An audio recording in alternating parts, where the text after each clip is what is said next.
with her in her car. Well, not much has changed, Collier, but some things have. What? I just wish I could have been there to see that girl call my wife a bitch and live to tell about it.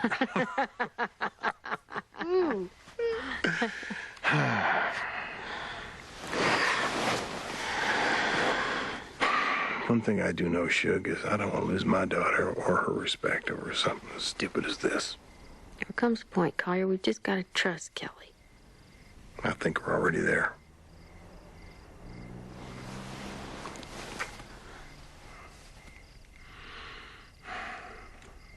Hi. Hi. So, looks like you had a pleasant morning, huh? Well, I got what I needed. How you doing? Ramsey, how are you? How you doing? Well, I'm looking forward to your client's deposition tomorrow, Miss Jackson. I find drug addicts don't hold up too well under pressure. Don't you agree? Mm-hmm. You didn't say anything. No. I didn't say anything.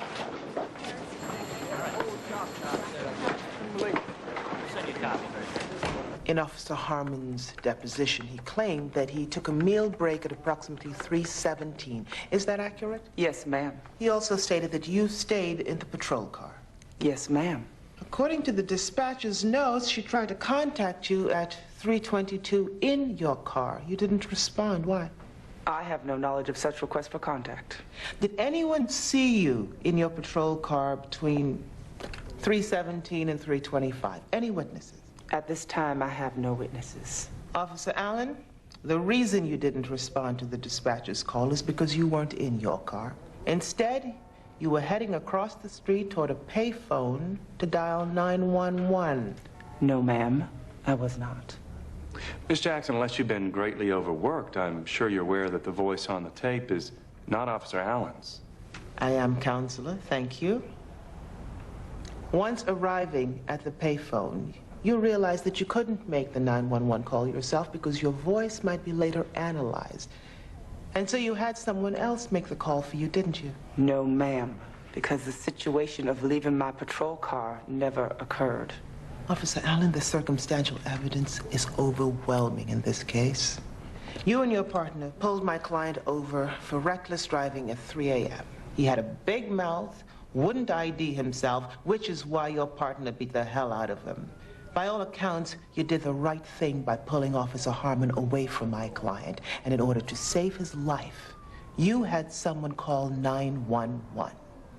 Officer Allen, I'm going to give you one last opportunity to avoid disciplinary action and to truthfully testify as to what really occurred that night.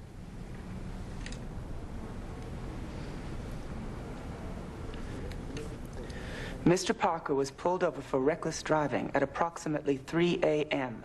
He was given a sobriety test, he passed, and was released untouched by myself or my partner. I don't need Allen's admission to take Harmon down. Not every trial needs a videotape. The terms of settlement can begin with a jury trial to be determined after they hear the case, Rene. I'll request a date immediately. You really want to put the police department through that? It's all right there in the report. They pulled him over, he passed the sobriety test, and they released him. If I hear that one more time, Rene! Excuse me? Did you find Jimmy? Found something even better. The caller? You owe me big time for this one, Rene. This is Mr. Rosen. Mr. Rosen. I think that gentleman over there would like to hear what you have to say. We'll get you a little cleaned up first. While I go help Mr. City Attorney prepare the settlement papers he's about to offer us. Good moment, Rosen. That's Mr. Rosen. He's going to testify that Officer Allen demanded that he make the 911 call. So what, now you've got two unreliable witnesses, a drug addict and a bum. Doesn't change much, does it?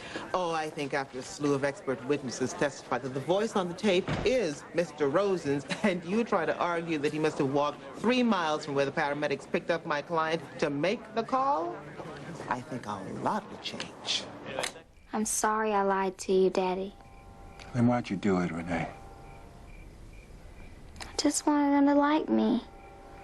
Honey, any boy who doesn't like my little girl just the way she is doesn't deserve her. Thank you, Daddy. We're not finished here, Renee. We're not? Honey, I want you to feel like you can tell me about anything, including boys, okay? But right now, you're too young to even be thinking about all of this, right? Right. I mean, you're much too young to be thinking about boyfriends. You understand? I do. All right. Go on, then.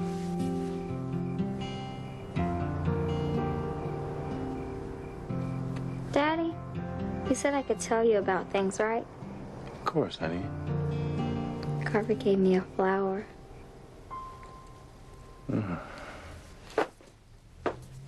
Okay, I really don't like fireflies. In fact, I hate all bugs. So if you don't like me anymore, I understand, because my daddy says you don't deserve me anyways. Okay? Okay, I guess. Oh, go ahead. Just do it your hardest, right here. Are you sure, Colliar? I don't want to hurt you. Mary Elizabeth, I'm sure. Right. Okay, here it goes. See? Easy.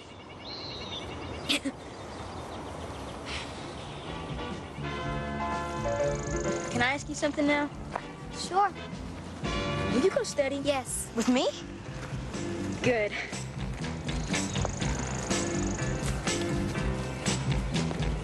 How gentle is the rain that falls softly on the meadow. Oh, brother. Serenade the flowers with their melody. Going to the game tonight? Big guy? Mary Elizabeth, where'd you get that sweater? You aren't a cheerleader. I bought it at a thrift shop. Don't you recognize your own high school fantasy when you see it? Yes, I do. So I was wondering, just wondering if you might like to go out on a double date with me and my best friend after the big game tonight. No problemo.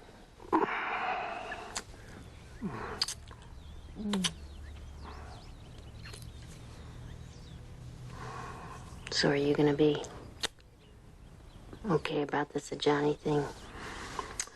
Oh, about as okay as I was with the guy who had the ring through his nose, or how about the one who wore his pants down around his ankles?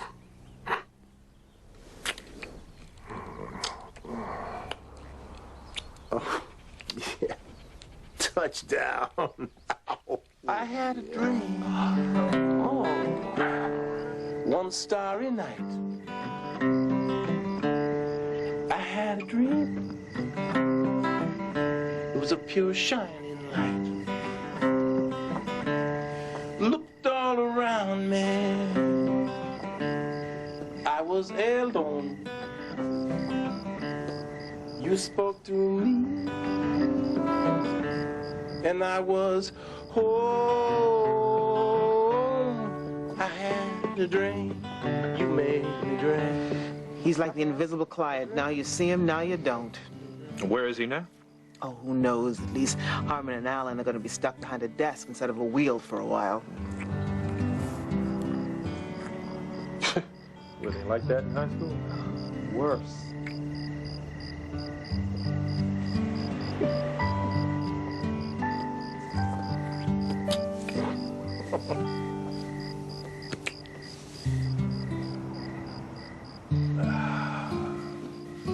Well. So, how about telling me about those kids you're so proud of? Well, you got about an hour to spare. Got the pictures right here. You made me